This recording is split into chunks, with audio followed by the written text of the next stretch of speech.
Blender 4.0 introduced some fantastic changes to Cycle's material system, especially within the principled BSDF, like much-needed proper energy conservation.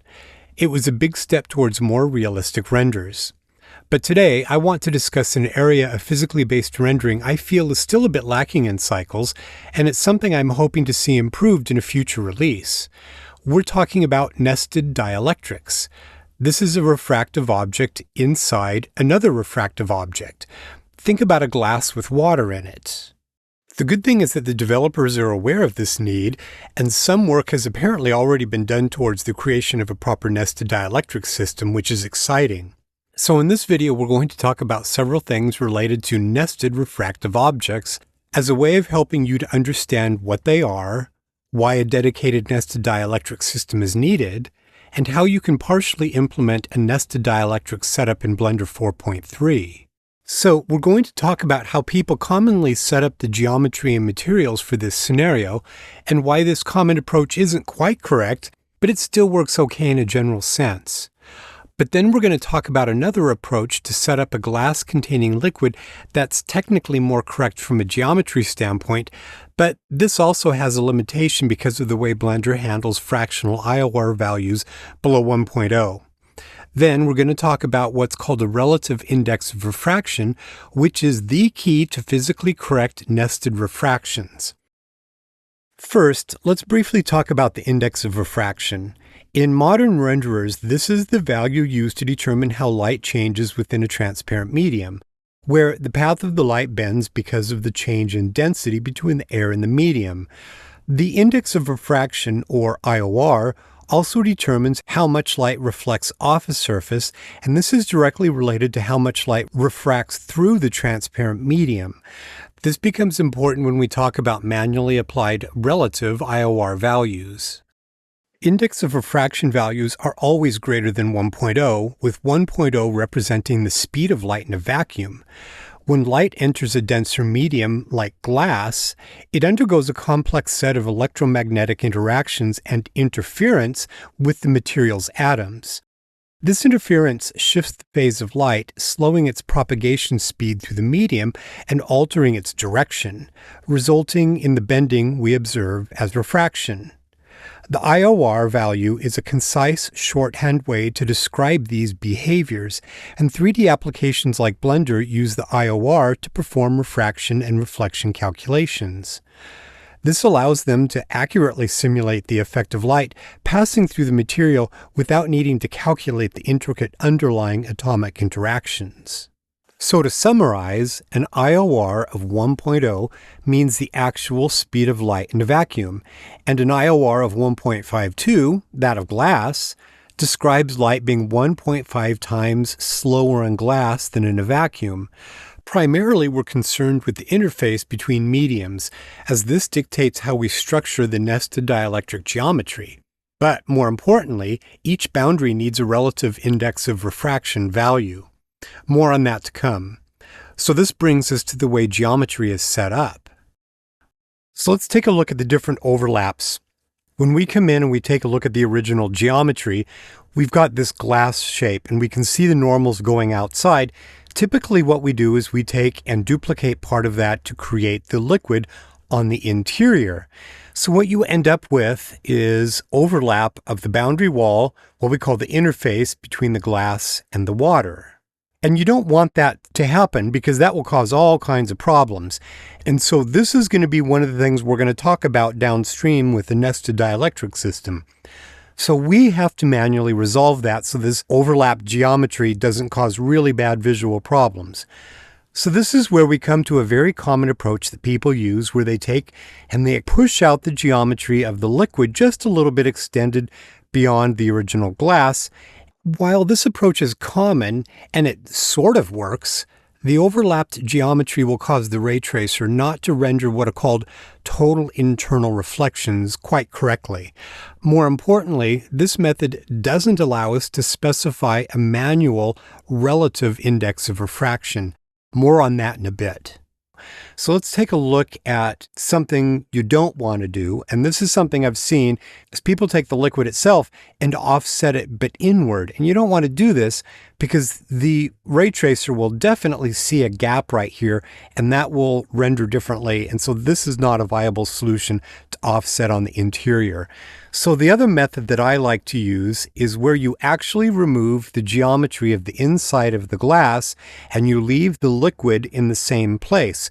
So the ray hits the glass, refracts, and then hits the liquid interface at exactly the location where you would want the liquid to be, and then it comes over and it leaves the liquid. But even this has problems. So what we want to do next is go in and talk about a relative index of refraction in order to understand why all of these are problematic. So far we've talked about the index of refraction, but specifically we've spoken about it in absolute terms. In Blender, when a refractive medium is encountered, the index of refraction changes the direction of the light in the medium. But it does this relative to a 1.0 IOR, meaning Cycles assumes the light came from a non-refractive medium, such as air. However, when you have the light passing from one denser medium to another denser than air medium, we run into a problem. Even though we've correctly specified the IOR for the water, which is 1.33, Cycles is still considering the IOR to be relative to the 1.0 IOR of air. And when the light refracts through this nested water dielectric, it does so incorrectly. In order to correctly calculate the refraction of the water in the glass, we need to determine the relative change in the speed between the two denser mediums. This means the relative change between the refraction of the glass and the water. So to render the refraction of the water correctly, the refraction of the water needs to be relative to the 1.52 of the glass the light just came from, not the default that Blender assumes of 1.0. So the relative index of refraction is about comparing how light behaves when moving from one material to another material. That is, we need to know the difference in speed between these two mediums.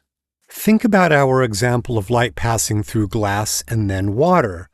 Light enters the glass. The light slows down significantly. The glass has an IOR of 1.52, meaning light travels 1.52 times slower in glass than in a vacuum.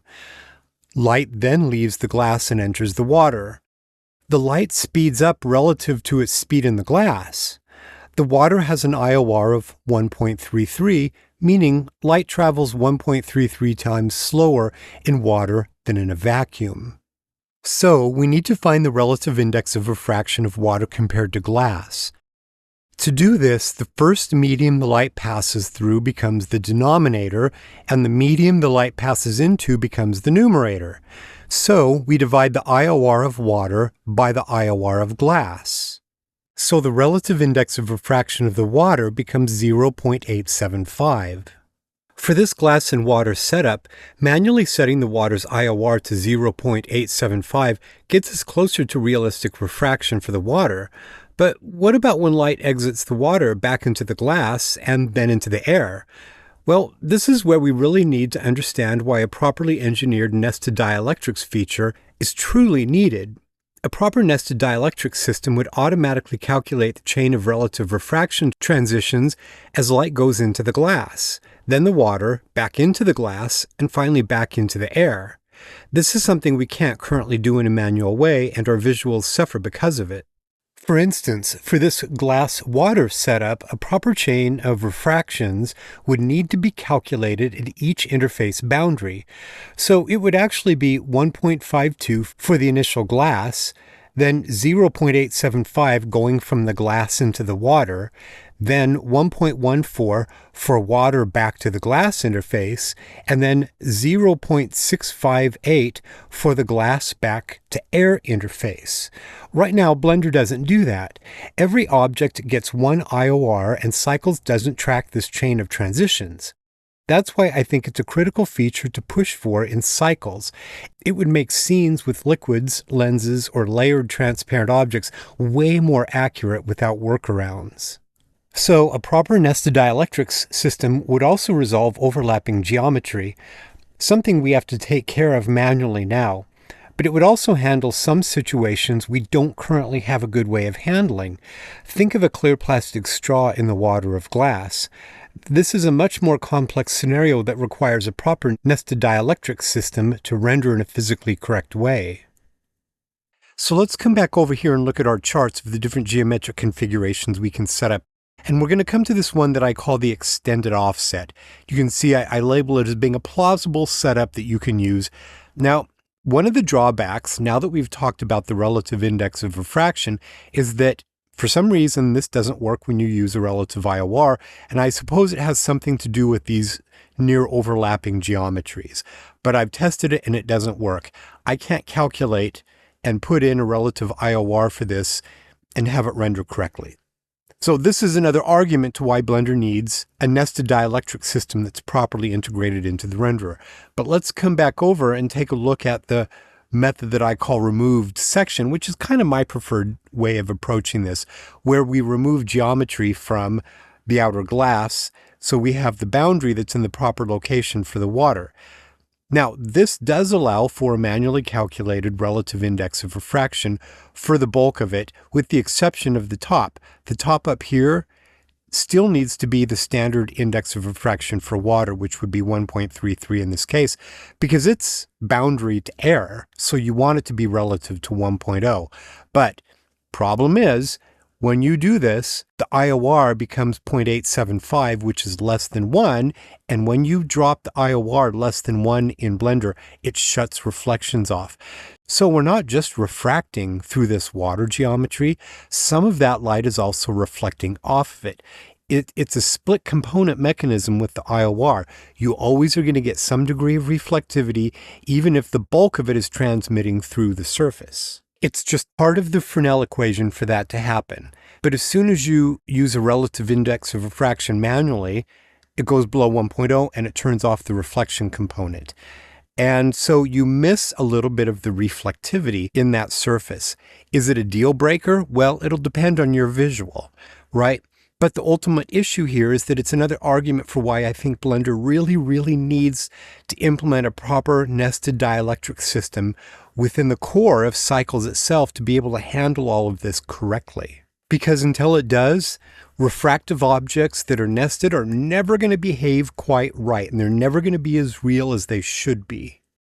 So before we move on to jump into Blender and look at the technical setup, I wanted to show you a couple of examples showing my remove method and showing it with just the absolute index of refraction, which is what people are mostly going to use if you don't know about a relative index of refraction, comparing it to the use of a manually calculated index of refraction for the liquid component.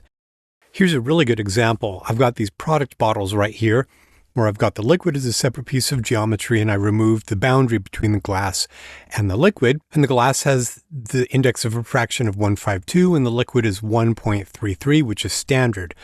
But something still doesn't look right until I apply the relative index of refraction, and we get this. That's a pretty big significant difference, isn't it? But the thing that I really want to bring your attention to is look how more accurate the caustics are. Now, we're still losing the subtlety of internal reflections on that liquid boundary. And so this is something that having a proper nested dielectric system will add that extra bit of detail. Here's another quick example. This is with the absolute index of refraction for the liquid, and this is with the manual relative index of refraction. And again, notice the better caustics. Here's one again that's really interesting. The dark liquid in here has an absolute index of refraction, and as soon as we switch that over to a relative, we get this. It's subtle, but that looks much more interesting and believable to me. Here's a really good example where all three objects use uniform 1.33 for the index of refraction for their liquid components, and when we switch them over to the relative index of refraction values, we get this. That's super fascinating, isn't it? In particular, notice the caustics, how those show up so well now with that proper relative index of refraction. Here are two related examples that are particularly good. Here we have these beer glasses, and this is just with the standard absolute index of refraction of 1.3.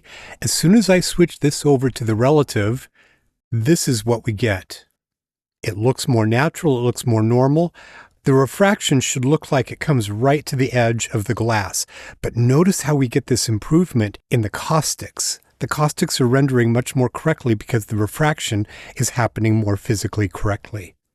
So let's take a look at another related example to this, where this is now filled with a much darker liquid. And when we turn on the relative index of refraction for the liquid, we get this. That's pretty significantly improved, isn't it? So let's go ahead now and set both of these up. We're quickly going to do what I call the overlap method, which is the extend.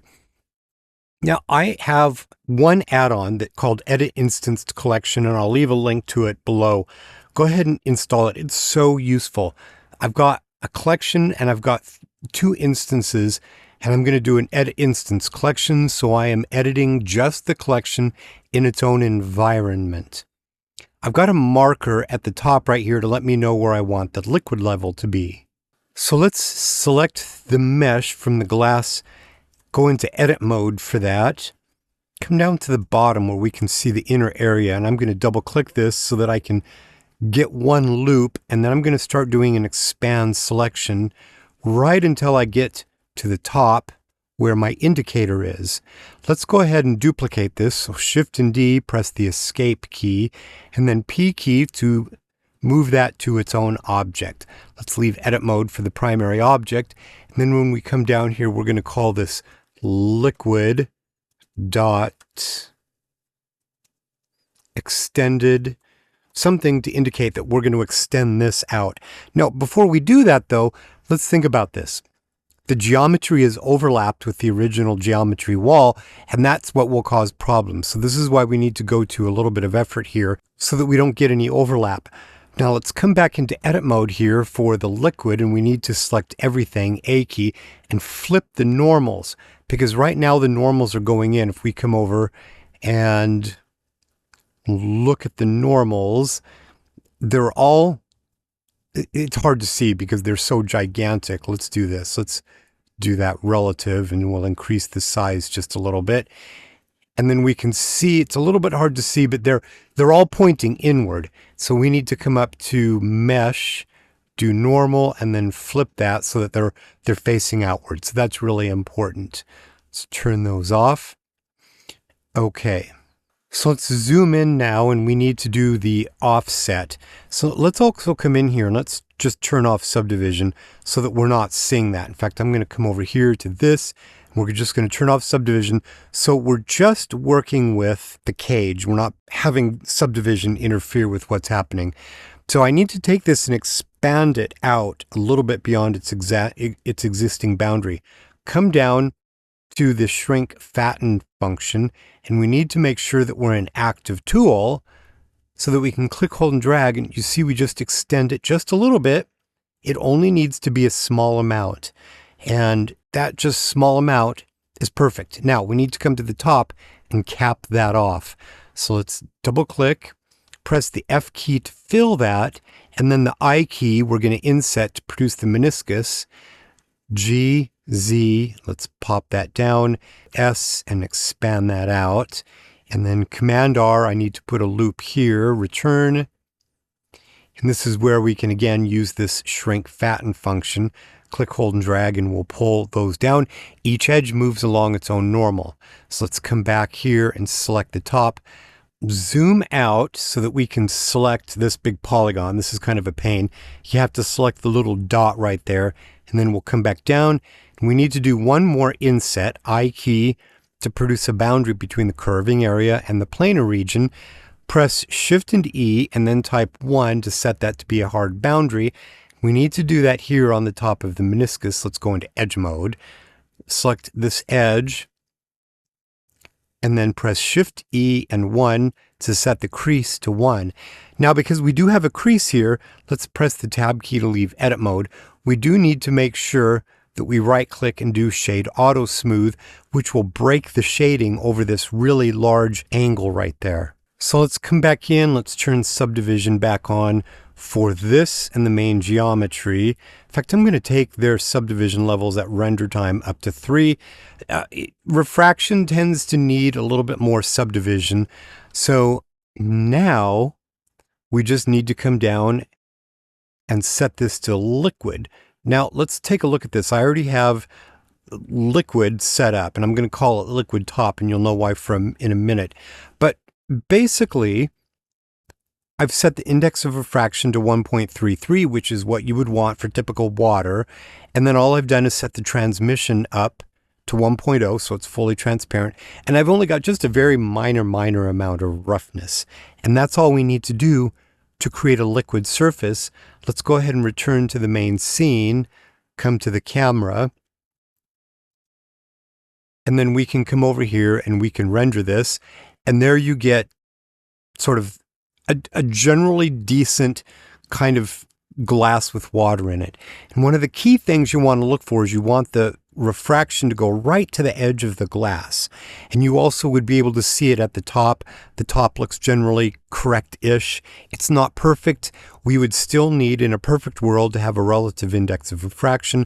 But considering what we have, approach will work. Now, there's also one other benefit to this approach. So one of the benefits of this approach is that you can easily add a volumetric to it.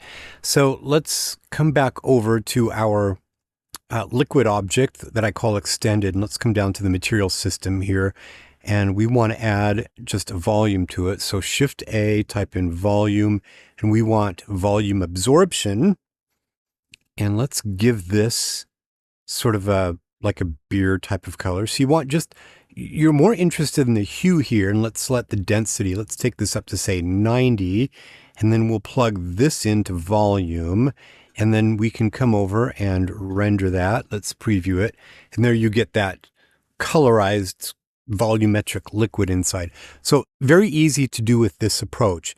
Now, I do want to mention one of the downsides of this particular approach is that you can't really use a relative index of refraction with this manually calculated. And I don't know why this is, but this technique it doesn't work with. We would come down to our liquid and we would type in the relative IOR 0.875, and it does funky things. And I think this is because of the overlap. It's causing that slight overlap to do weird things. So this mechanism, it doesn't work. Okay, so let's undo that. Let's take a look at the method that I tend to prefer. So let's jump in now and set up this other method that doesn't require overlapping, but does allow for a relative index of refraction for the liquid geometry. So let's come over here to this collection instance, to edit instance collection, so that we can edit this in its own environment. So let me close this down, join left. And we'll minimize this so that we can see just the geometry. Okay, so we want to come in and basically set up the same type of thing that we had done before, where we take our originating glass and we separate some of the geometry for use as the liquid. So I'm going to expand selection, and we can get right up to our marker for the liquid level. Let's go ahead and duplicate this now. So this will become the liquid geometry, and P key, and we're going to separate that to selection. Let's come over here and change that name. We're going to call this liquid. Okay, now come back into our main geometry here and reselect everything that we just duplicated, but we're going to do it in vertex level. So I'm going to double click these vertices on the bottom, and again, let's just expand selection right until we get up to one level before we have this indicator for the top of our liquid. And then we're going to come over down here to data properties, object data properties under vertex groups, and let's create a vertex group for this, and we will call this hide me verts. Something descriptive like that. Make sure those get assigned. Okay, so that's important because when we leave edit mode, let's go ahead and just hide our liquid temporarily, because we just assigned this vertex group back on the glass, right? The main glass object. But in this case, we need to hide those vertices because we don't want an overlap. So we're going to come to modifiers, come down to generate, and we are going to find mask. Let's make sure it sits above subdivision, so it'll sit right up there, and we want it to hide the hide me verts vertex group, but we need to invert it. Okay, so there we go. So it's hiding all of those. So this is nice because it retains our original geometry. We're not destructively deleting polygons from it. But when we come back over and turn liquid on, then it matches up there. Sure, subdivision level is 3 at render time for each of these. Tends to work better with refraction that way. Okay, so back at our liquid object, we need to basically do the same thing where we select everything and we need to flip the polygon direction because this was the inside of the glass and they're facing inward and we need these to face outward. So we just come over to Mesh, Normal, and then we'll just manually flip the direction. Come back to the top in Edge mode. I'm going to do backslash to isolate this. And let's come in and double click to select that. Let's hide subdivision right now. F key, and we need to model the top of the liquid.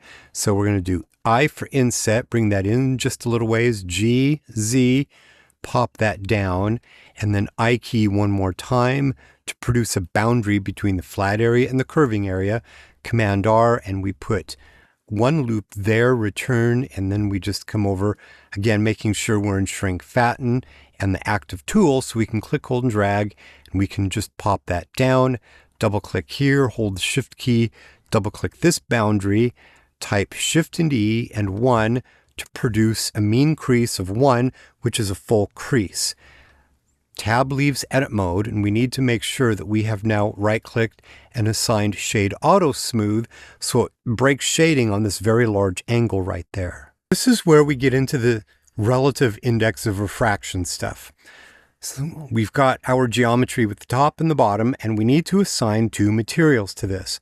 Because remember, let's remove glass because that was derived, and we need to assign a new material that we actually need to assign two slots. So we're going to add in two slots here, and the top we will call liquid dot top. So originally I had a liquid top material, and that's why I used it.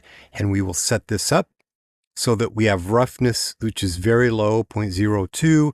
Index of refraction is typical of water at 1.33. And then we just make sure that our transmission is set up to 1. Now remember, that's actually the material that we would want to have for the entire liquid, right? It's the IOR of 133 for water and full refractive transmission. But for the body, the part that has an interface against the glass, we need to produce that relative index of refraction. So we need to come in and specify, let's come into face mode and select the top of the liquid, including the meniscus there. And this is going to be only assigned to the liquid dot top. So we assign that and then do an invert. And then to our second slot right here, let's also come and assign liquid top, but we're going to turn this into a duplicate by pressing the little duplicate new material function right there. And this one we're going to call liquid dot relative, some name that tells you exactly what's going on with it. We want to assign those polygons to that slot. Okay. You can always just test. I always just test to make sure that I have things assigned correctly. Now, for the relative, this is where we simply need to come in and we need to do that calculation. 1.33 divided by 1.52 gives us 0.875 for our relative index of refraction, and that's the only change you would need to make. This is the only change that we can make in this manual approach. So let's go ahead and leave. Let's make sure that let's turn our subdivision back on, and let's come back into the main scene, and we're going to return. Let's come in here now and take a look at what this looks like. So when we bring up our camera and let's zoom in here and we render, then we get something that's actually pretty similar to what we had done before, but this is actually technically more correct in terms of the refraction. It's still not 100% correct because we can't model the other relative index of refraction values, the water going back to glass and the glass going back to air, for instance. So, but for a lot of general purposes, this is going to work well enough. So the upshot of this is that we can use that relative index of refraction, at least going from the glass to the water. That's a big chunk of the visual that we see. A big benefit of this is it also will produce correct caustics, or as correct caustics as we can produce given our limitations.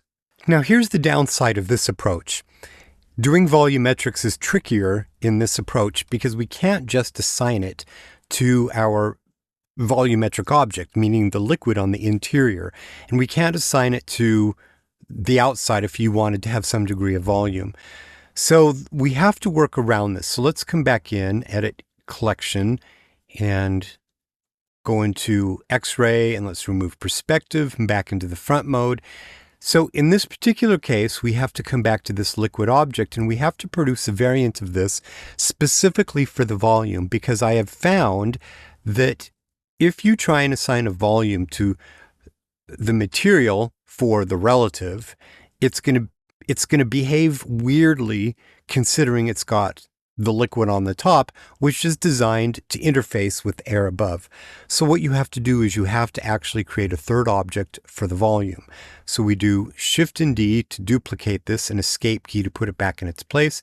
And we're going to call this liquid.volume. So we have to come in to edit mode for actual polygons here, and we want to zoom way down. So we had done an overlap of the original glass method, right? And we actually need to do the inverse of that to make this work. Something about having just the volume on one mesh that's intersecting doesn't work, and it produces really nasty artifacts. So we're going to actually come over here. Oh, we can't remove materials in edit mode. We'll do that in a minute. We need to come over here using our shrink fatten function again, which moves each element along its own normal, and select everything. So press the A key, and we need to make sure we're in active tool, so we can click, hold, and drag, and we can just pull those down. So you see, I just want to inset the geometry just a little bit from what it was, and that'll work well enough. All we're going to be having is just volume here, and so a small gap there is not anything that's going to be noticeable in any way. So we're going to leave edit mode, and we can see, you can see the gap. There's a slight gap there, and it's a larger gap on the bottom, which we could correct. I'm not super concerned about that. So now we're back at the object level. I can remove these two materials, and this is where we would come back into our material editor, which I have down here, shading editor, and we need to click a new material for it that we're just going to call liquid.volume. And all that it's going to have is that volumetric. So type in volume absorption. We can remove the principled BSDF, and we will hook that into volume. And then we just come in and we do the same thing. We just sort of find a color that we like. And let's set this back up to that value of 90, which is pretty dense. Okay, so now we will just come back in. Let's return to the scene. Okay, here we are, and then we come in to our camera and we take a look at that. And there we have the volume in its place. So the benefit of this is we have the relative index of refraction for that liquid, and it's technically just a little bit more correct than the other method. Now, let's just step back for a second and take a look at this, and let's compare what this looks like by not having the relative index of refraction on this liquid volume. So let's come back over here to our liquid mesh right here, where we have these two separate materials, and I'm going to remove the relative one, and we're just going to go to top, which is just our general purpose liquid, right? It has the 1.33 in it. So as soon as we remove it, that takes over, and it covers all the polygons on that mesh, and we can go back and we can take a look at the render here, and you can see that something doesn't look right. It's too refractive-y to create a word. The ultimate thing that I want to bring to your attention, and why I'm going through all of this, is to show you why Blender needs a proper nested dielectrics mechanism put in place so that we don't have to jump through all of these hoops. We don't have to set a separate material for the top, taking into account its relationship to the air. We don't have to do a separate material for the bottom with its relationship to the glass. We don't have to do a separate object. We don't have to offset things. All of this should be taken care of by the proper nested dielectrics mechanism that some renderers have. So I hope you found this to be a useful tutorial.